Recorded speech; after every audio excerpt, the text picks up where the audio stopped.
Bismillah ar-Rahman ar-Rahim. Assalamu alaikum wa rahmatullahi wa barakatuhu, chers frères et sœurs. Aujourd'hui, nous allons aborder un sujet délicat, un sujet qui touche à la pureté de notre relation avec Allah subhanahu wa ta'ala et la perfection de notre prière. Une prière qui est, comme vous le savez, le pilier central de notre foi. Mais avant tout, avons-nous vraiment conscience de la profondeur de ce moment sacré? Nous prions 5 fois par jour, mais combien d'entre nous se souviennent pleinement de la valeur spirituelle de chaque parole qu'ils prononcent? La prière est un moment d'intimité avec notre Créateur, un dialogue direct avec celui qui nous a créés, mais parfois, sous l'influence du shaitan, des paroles peuvent glisser dans nos invocations sans même que nous en soyons conscients. Aujourd'hui, nous allons parler de 5 invocations interdites, des phrases que le shaitan aime entendre pendant notre prière. Ces mots peuvent dénaturer la beauté de notre acte d'adoration, car ils nous éloignent de la sincérité et de l'humilité requises dans ce moment sacré. Mais avant d'entrer dans le vif du sujet, rappelons-nous d'un verset puissant du Coran qui nous rappelle la pureté de la prière. « Et accomplis la prière pour m'évoquer » Sourate Taha 20-14. Ainsi, chaque mot, chaque geste dans notre prière doit être dirigé vers l'unité d'Allah, dans la pleine conscience de sa présence. Je suis fatigué de prier, Allah, prends-moi. L'invocation interdite. Je suis fatigué de prier, Allah, prends-moi. Chers frères et sœurs, il existe des moments dans la vie où le fardeau semble insupportable. Ces instants où les épreuves s'empilent, où la fatigue nous envahit et où l'on cherche désespérément un refuge, un échappatoire à cette lourde existence. Il est alors facile de se retrouver dans un état de doute profond, et parfois ce doute se glisse même dans nos prières. Mais, savez-vous, c'est précisément à ces moments-là que notre connexion avec Allah devient la plus précieuse. Imaginez-vous dans cette situation. Vous êtes là, seul dans votre chambre ou peut-être dans une mosquée, entendant le silence qui vous entoure. Les mots de la prière semblent se perdre sur vos lèvres. Vous avez l'impression que chaque mouvement, chaque mot prononcé dans votre salat est un poids supplémentaire que vous ne pouvez plus supporter. Vous ressentez une lourdeur, non seulement dans vos bras, mais dans votre cœur. C'est dans ces moments-là que, peut-être, certains d'entre nous peuvent prononcer des mots qu'ils regretteront plus tard. « Je suis fatigué de prier, Allah, prends-moi » Ces paroles, bien que venant d'un cœur fatigué, sont emplies de désespoir. Elles reflètent une incompréhension subtile de la prière et de la véritable relation avec notre Créateur. Mais avant de juger ces mots, demandons-nous pourquoi sont aussi humaines soient-elles, est-elle une invitation pour le shaitan à semer la confusion dans notre relation avec Allah? L'histoire de Youssef, paix soit sur lui. Nous pouvons puiser des leçons profondes des histoires des prophètes, notamment celle de Youssef, paix soit sur lui. Lui aussi a traversé des épreuves incroyablement difficiles. Séparé de sa famille, vendu comme esclave, puis emprisonné pour une faute qu'il n'a pas commise. Mais tout au long de son épreuve, Youssef, paix soit sur lui, n'a jamais perdu son espoir en Allah. Il ne s'est jamais tourné vers un discours de désespoir comme celui que nous avons évoqué. Au contraire, lorsqu'il se retrouva dans les ténèbres de la prison, il se souvint de la bonté d'Allah et persista dans ses prières. Youssef, paix soit sur lui, dit « Seigneur, la prison m'est plus chère que ce à quoi elle m'appelle. » Sourate Youssef, 12-33. C'est un témoignage de résilience, de foi inébranlable et d'une confiance totale en la sagesse divine. Il ne se laissa pas engloutir par les vagues de découragement. Il comprit que l'épreuve était en fait un moyen de purification et de rapprochement avec Allah. Réflexion spirituelle. Quand nous prononçons des paroles comme « Je suis fatigué de prier, Allah, prends-moi », nous perdons de vue la grandeur de la prière elle-même. La prière n'est pas un fardeau, mais un cadeau divin. Elle est la clé qui nous permet d'entrer dans la proximité d'Allah. La prière est un moyen d'évasion, mais non pas dans le sens de fuir la vie ou ses épreuves, mais plutôt un moyen de se retrouver dans la pureté de l'instant avec notre Créateur. Allah subhanahu wa ta'ala dit dans le Coran « Et cherchez de l'aide dans la patience et la prière. Certes, cela est une grande charge, sauf pour les humbles. Sourate Al-Baqarah, 2h45. L'humble ici n'est pas celui qui se trouve dans l'absence de souffrance, mais celui qui accepte chaque difficulté avec foi, en la sachant comme une épreuve ordonnée par Allah pour purifier son âme. C'est dans ces moments que nous devons rappeler à notre cœur que la prière est la meilleure forme de réconfort. Chaque mouvement que nous faisons, en nous inclinant et en nous prosternant, est un acte de soumission et de purification. Ces gestes sont un baume pour l'âme, un moyen de trouver la paix et la tranquillité au milieu de la tempête. La prière, un refuge et non un fardeau. Si nous ressentons de la fatigue, il est essentiel de comprendre que la prière n'est pas un fardeau. C'est un refuge. Nous devons comprendre que chaque geste et chaque parole dans notre prière est un moyen de nous rapprocher de notre Seigneur, même lorsque les tempêtes de la vie nous frappent. Un acte par lequel nous rejetons les fardeaux de la vie terrestre et nous nous soumettons entièrement à Allah, celui qui connaît nos cœurs, qui connaît nos souffrances et qui est toujours présent à nos côtés. Rappelons-nous que le prophète Mohammed, paix soit sur lui, a dit « La prière est la clé du paradis ». Et cela ne veut pas dire que la prière est facile. Parfois, elle peut sembler un fardeau, mais elle est un moyen pour nous de nous purifier, de nous rapprocher de notre Créateur et de recevoir sa miséricorde infinie. Les paroles du prophète, paix soit sur lui. Le prophète Mohammed, paix soit sur lui, a également dit « La prière est un rafraîchissement pour le croyant ». Lorsque nous sommes dans une épreuve, la prière devient un moment de souffle et de clarté. C'est dans ce silence, lorsque nous levons les mains en supplication, que nous réalisons que la prière est l'opportunité de dialoguer directement avec Allah. C'est le moment où nous pouvons abandonner nos angoisses et déposer notre confiance absolue en lui. Dans ces instants de fatigue, lorsque nous pensons que la prière devient un poids, souvenons-nous que c'est une chance, un bienfait, un refuge. Car Allah nous dit dans le Coran « Et nous t'avons certes allégé ta charge ». Sourate Al-Inshirah, 94-2. Et il est de notre devoir de comprendre et de vivre cette légèreté, de l'accepter comme une bénédiction, et de ne jamais laisser les paroles du shaitan nous détourner de la prière. Ainsi, chaque fois que vous ressentez ce fardeau de fatigue ou de découragement dans votre prière, rappelez-vous cette vérité spirituelle, la prière n'est pas un poids, mais un rafraîchissement, un acte de purification et de libération spirituelle. Ô Allah, si tu m'aimes, prends-moi maintenant. L'invocation interdite. Ô Allah, si tu m'aimes, prends-moi maintenant. Frères et sœurs, imaginez un instant un homme qui, accablé par des épreuves insurmontables, se trouve face à une souffrance qui semble écraser son cœur. Peut-être qu'il a perdu son emploi ou qu'il traverse des difficultés personnelles telles que la maladie, la perte d'un proche ou un éloignement affectif. Chaque jour devient plus lourd que le précédent. L'espoir s'estompe, la lumière paraît s'éteindre, et la nuit de l'incertitude devient interminable. Dans ce moment d'obscurité, cet homme, accablé par son désespoir, se tourne vers Allah et prononce ces mots. « Ô Allah, si tu m'aimes, prends-moi maintenant. » Il semble croire que l'amour d'Allah peut se mesurer à travers la disparition de sa douleur immédiate. Mais cette invocation, bien que venant d'un cœur fatigué et souffrant, est une fausse compréhension de l'amour divin.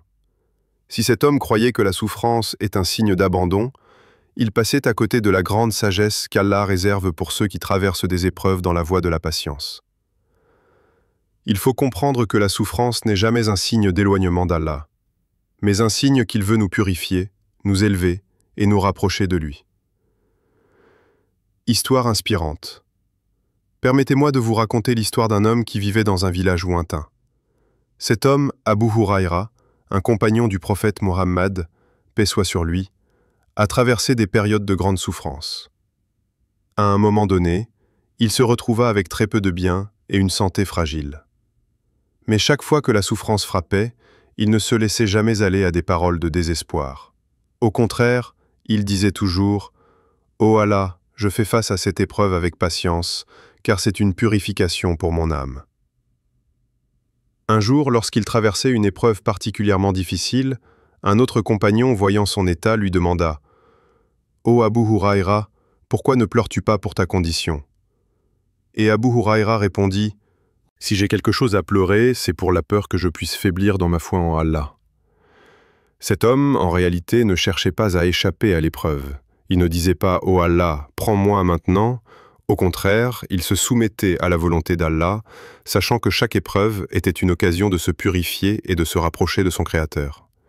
Il comprenait que la souffrance, bien qu'elle soit difficile à porter, était en réalité une forme de miséricorde et de bonté divine. Réflexion spirituelle. Frères et sœurs, il est humain de se retrouver accablé par des moments de difficulté, de se sentir perdu ou désemparé. Mais il est impératif de comprendre que notre relation avec Allah ne doit jamais se baser sur les circonstances extérieures. Allah subhanahu wa ta'ala n'est pas un créateur qui teste son amour pour nous à travers nos épreuves. Son amour est incommensurable, il transcende toutes les difficultés que nous pouvons rencontrer. La souffrance, aussi pénible soit-elle, n'est jamais un indicateur de l'absence d'amour divin. Bien au contraire, c'est dans la souffrance que la proximité avec Allah peut se réaliser de la manière la plus authentique. Allah nous dit dans le Coran, dans un verset puissant et réconfortant, « Allah n'impose à aucune âme une charge supérieure à sa capacité. » Sourate Al-Baqarah 2, 286. Cela signifie que si nous faisons face à une épreuve, Allah sait que nous sommes capables de la surmonter. Il sait jusqu'où nous pouvons aller dans la patience, dans la foi et dans la recherche de sa proximité. L'épreuve n'est donc jamais un poids insupportable. Au contraire, elle est la mesure de la force spirituelle que nous possédons en nous, bien souvent bien plus grande que ce que nous imaginons. Si vous êtes dans une situation difficile, regardez cette épreuve comme une occasion de purification. Ne laissez pas le shaitan vous souffler que la souffrance signifie un éloignement d'Allah. Ce serait là un piège. La souffrance, la douleur, les épreuves sont toutes des moyens d'affiner notre foi, de renforcer notre patience et de nous rapprocher d'Allah. Ce sont des tests, certes, mais des tests qui renforcent l'âme, qui la purifient.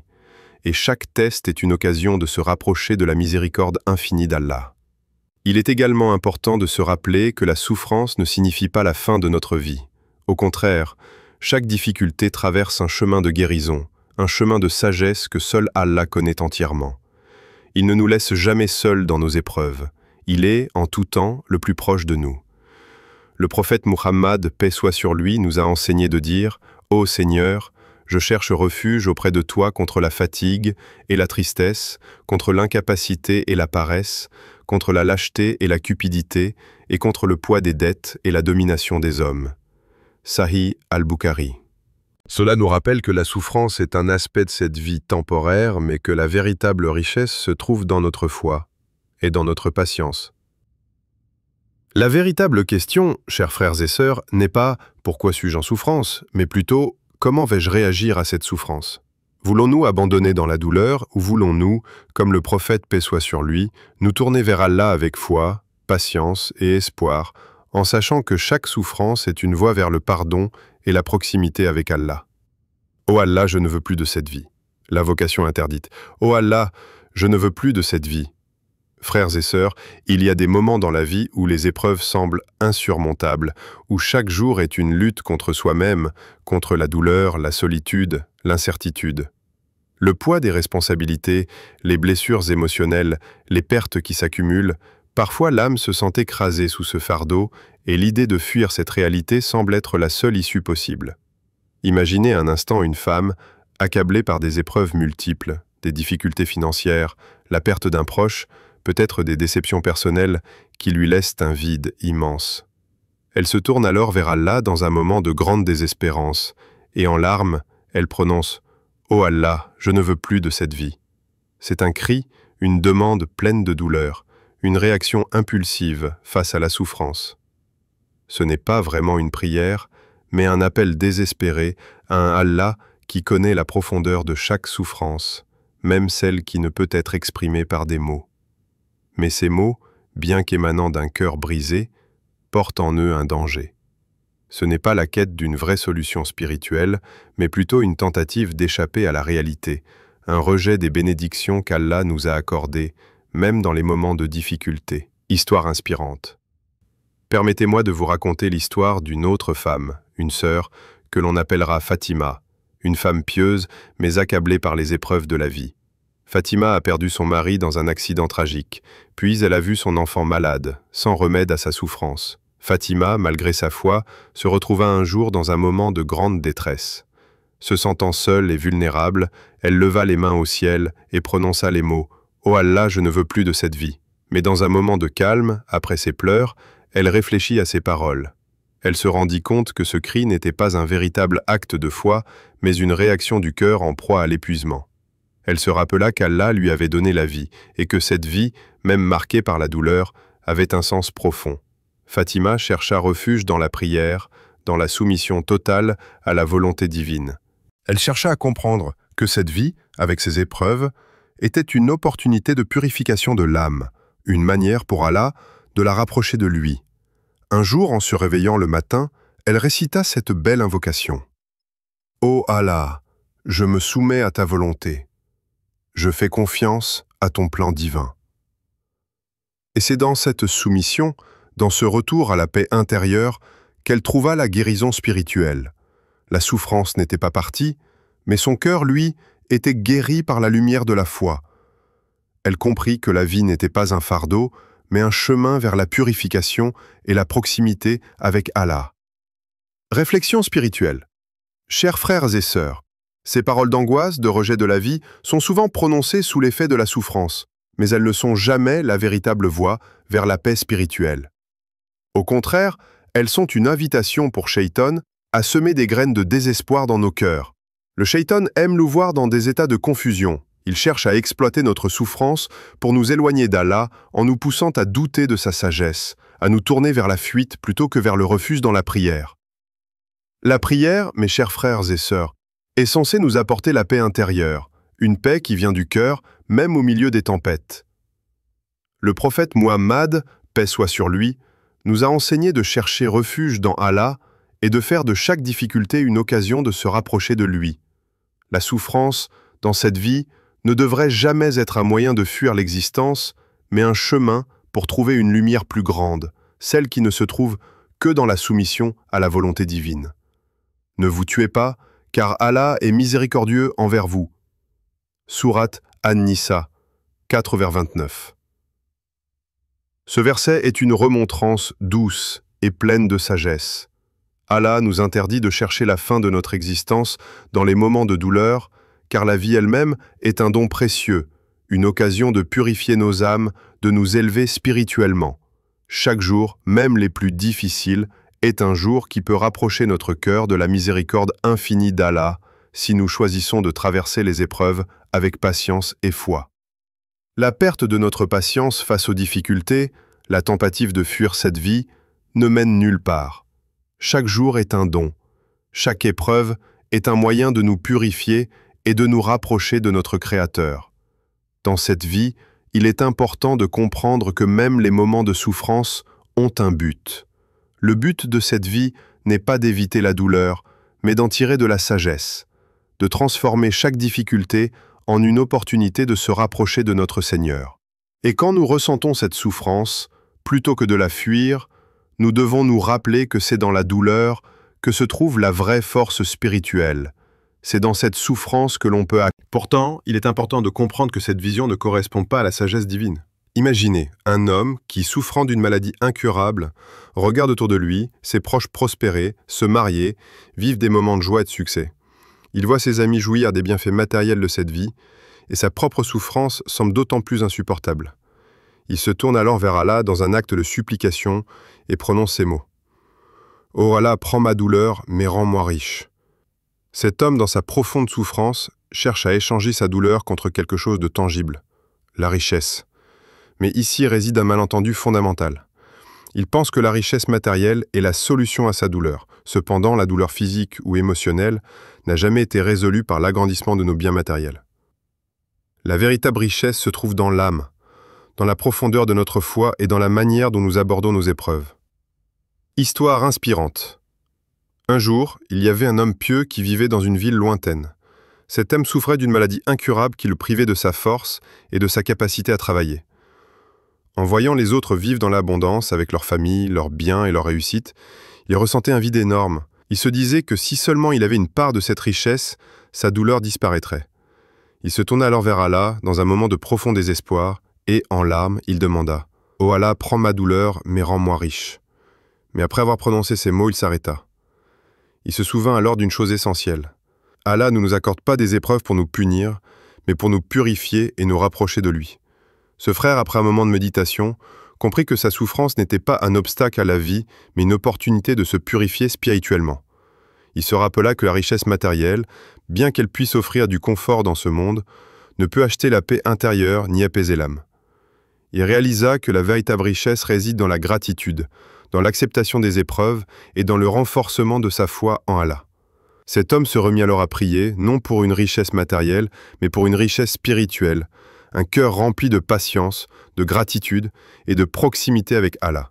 Il abandonna la pensée que l'argent résoudrait ses problèmes et se concentra sur l'élévation spirituelle qu'il pouvait obtenir à travers ses épreuves. Et c'est ainsi qu'il trouva, dans la douleur même, une forme de richesse qu'aucune somme d'argent ne pourra lui apporter. Réflexion spirituelle. Chers frères et sœurs, cette invocation que nous avons évoquée, « Ô Allah, prends ma douleur mais rends-moi riche », peut sembler naturelle à première vue, mais elle cache une incompréhension profonde de la nature des épreuves. Allah nous teste avec des épreuves, non pas pour nous punir, mais pour nous purifier, pour nous rapprocher de lui. Chaque épreuve, chaque difficulté que nous rencontrons dans cette vie est une occasion de renforcer notre foi et de nous libérer des attachements mondains qui nous éloignent parfois de notre Créateur. La richesse matérielle, aussi désirée soit-elle, n'est pas la réponse à la souffrance spirituelle. Le vrai remède à la douleur intérieure est dans la foi et la soumission à Allah. Allah nous a avertis dans le Coran de ne pas convoiter ce qu'il a donné à d'autres. Cette envie de vouloir ce que les autres possèdent peut devenir un obstacle majeur à notre paix intérieure. Ne convoitez pas ce qu'Allah a donné à certains plus qu'à d'autres. Sourate An-Nisa 4:32. Ce verset nous rappelle que la richesse matérielle n'est pas un critère de réussite. La véritable richesse, ce sont nos cœurs remplis de gratitude et d'humilité. Ce sont nos âmes qui se sont élevées grâce à la patience dans les épreuves et notre soumission totale à la volonté divine. Les épreuves, mes chers frères et sœurs, sont une forme de richesse spirituelle. Elles sont des trésors cachés que seule une âme patiente et fidèle peut comprendre. Chaque difficulté est un moyen d'épurer notre cœur, de nous rapprocher d'Allah et de renforcer notre caractère. Quand nous traversons une épreuve, nous avons l'opportunité d'apprendre des vertus comme la patience, la persévérance et la gratitude, des qualités qui nous élèvent dans cette vie et dans l'au-delà. La richesse spirituelle est infiniment plus précieuse que toute richesse matérielle. C'est cette richesse qui nous accompagne après la mort, qui nous apporte la paix intérieure et qui nous permet de faire face aux défis de la vie avec courage et sérénité. Rappelons-nous ce que nous dit le prophète Muhammad, paix soit sur lui, dans un hadith très puissant. Ce monde est un endroit pour l'épreuve et l'au-delà est un endroit pour la récompense. Sahih Muslim. Ce monde, bien qu'il soit temporaire et parsemé d'épreuves, est une occasion unique de purifier notre âme et de nous rapprocher de notre Seigneur. En fin de compte, la souffrance et les épreuves que nous vivons sont des instruments de purification et de profondeur spirituelle, bien plus importants que toute forme de richesse matérielle. Elles sont une invitation à la soumission totale à Allah, à chercher la véritable richesse qui réside dans notre relation avec lui. Ô Allah, ne me fais pas souffrir plus que ce que je peux supporter. Frères et sœurs, la souffrance fait partie intégrante de notre expérience humaine. Chaque âme, qu'elle soit riche ou pauvre, puissante ou humble, doit faire face à l'inévitabilité des épreuves.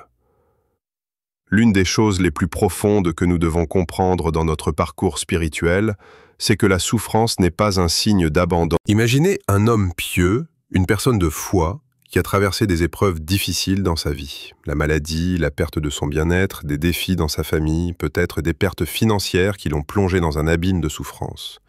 Se retrouvant dans un moment de grande douleur, il lève les mains et prie avec toute la sincérité de son cœur. « Ô Allah, ne me fais pas souffrir plus que ce que je peux supporter. » Ces mots, bien que venant d'un cœur sincère, sont empreints de peur et d'incertitude. Ce frère, dans sa souffrance, exprime un désir légitime d'être épargné.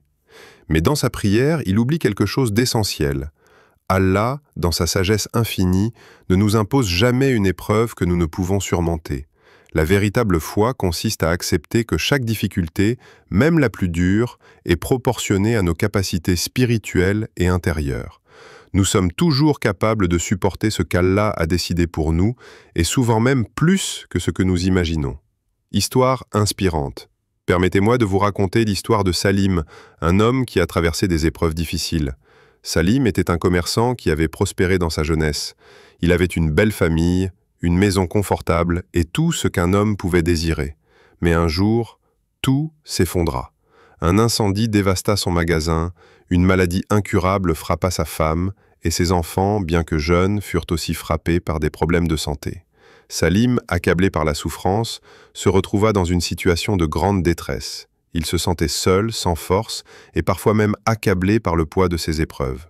Un jour, dans un moment de grande douleur, Salim se tourna vers Allah et pria « Ô Allah, ne me fais pas souffrir plus que ce que je peux supporter. » Il pleura profondément en levant les mains vers le ciel, mais pendant qu'il priait, un moment de calme survint dans son cœur.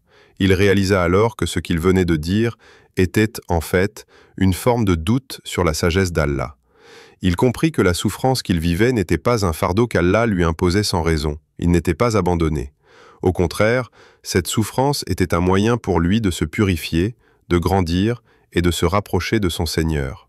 Ce moment de prise de conscience transforma son approche face à la douleur. Salim se releva alors avec une foi renouvelée, se tournant vers Allah avec gratitude pour chaque instant de vie, aussi difficile soit-il.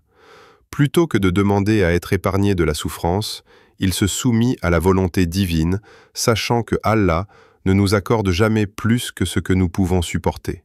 Réflexion spirituelle.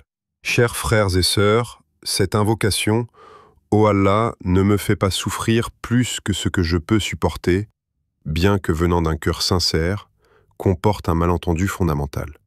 Allah est celui qui connaît nos limites mieux que nous-mêmes. Il sait jusqu'où nous pouvons aller, quelles épreuves nous pouvons endurer et surtout comment ces épreuves peuvent être un moyen de purifier notre cœur et d'approfondir notre foi. Le prophète Mohammed, paix soit sur lui, nous a enseigné que la souffrance est un moyen de purification. Chaque épreuve que nous affrontons, aussi pénible soit-elle, est une occasion de nous rapprocher de notre Créateur. Ce n'est pas un fardeau, mais un moyen de renforcer notre foi et d'élever notre âme. Comme le dit le Coran, certes, avec la difficulté, il y a la facilité. Surat Ash-Sher 84:6. Ce verset nous rappelle que la difficulté n'est jamais éternelle. Après chaque période d'épreuve vient un soulagement, une lumière. Chaque souffrance porte en elle une facilité cachée, et c'est à travers cette difficulté que nous grandissons. La vie, dans toute sa complexité, est faite de hauts et de bas. Mais Allah, dans sa miséricorde infinie, ne nous accorde jamais une épreuve que nous ne pouvons surmonter. Chaque test est conçu pour nous faire grandir, non pour nous briser. La véritable force spirituelle réside en notre capacité à accepter ces épreuves avec un cœur tranquille, sachant que la souffrance fait partie de ce monde transitoire et que la véritable récompense se trouve dans l'au-delà. En fait, plus une épreuve est dure, plus elle a le potentiel de purifier notre cœur et de nous rapprocher d'Allah si nous l'abordons avec patience et foi. Rappelons-nous ce que le prophète Mohammed, paix soit sur lui, a dit « Si Allah veut du bien pour un serviteur, il le teste ». Sahih al-Bukhari. Cette parole nous montre que les tests, les épreuves et la souffrance ne sont pas des signes de malheur, mais des signes de l'attention particulière d'Allah. C'est à travers ces tests que nous avons l'opportunité de purifier notre âme et de croître spirituellement. Si vous vous trouvez dans une période de grande souffrance, sachez que cela ne dure jamais éternellement. Allah est avec vous, et avec chaque difficulté vient la facilité. Et même si la souffrance semble accablante, Allah sait ce que vous pouvez supporter, et il ne vous mettra jamais dans une situation où vous serez dépassé. Accepter la souffrance ne signifie pas se soumettre passivement à elle, mais plutôt comprendre que chaque épreuve, chaque moment de douleur, est une occasion de renouveler notre confiance en Allah et de trouver la paix intérieure. Chaque épreuve est une occasion de purifier notre cœur, d'élever notre esprit et de renforcer notre foi. En conclusion, chers frères et sœurs, notre prière doit être un moment de connexion pure et sincère avec Allah. Les invocations doivent être faites dans un esprit de gratitude, d'espoir et de soumission totale à la volonté divine. Ne laissons pas Shaitan perturber nos moments de prière avec des pensées et des paroles qui ne correspondent pas à l'essence même de notre adoration. Que nos prières soient un moyen d'élévation spirituelle et une source de paix intérieure. Nous devons nous rappeler que, dans nos moments de souffrance, de douleur ou d'incertitude, Allah est toujours là, proche de nous, prêt à nous guider, à nous élever et à nous accorder sa miséricorde infinie. Et quand mes serviteurs t'interrogent sur moi, alors je suis certes tout proche. Je réponds à l'appel de celui qui m'invoque quand il m'invoque. Sourate Al-Baqarah, 186. Qu'Allah accepte nos prières, nous guide sur le droit chemin et qu'il nous accorde la paix intérieure. Amin.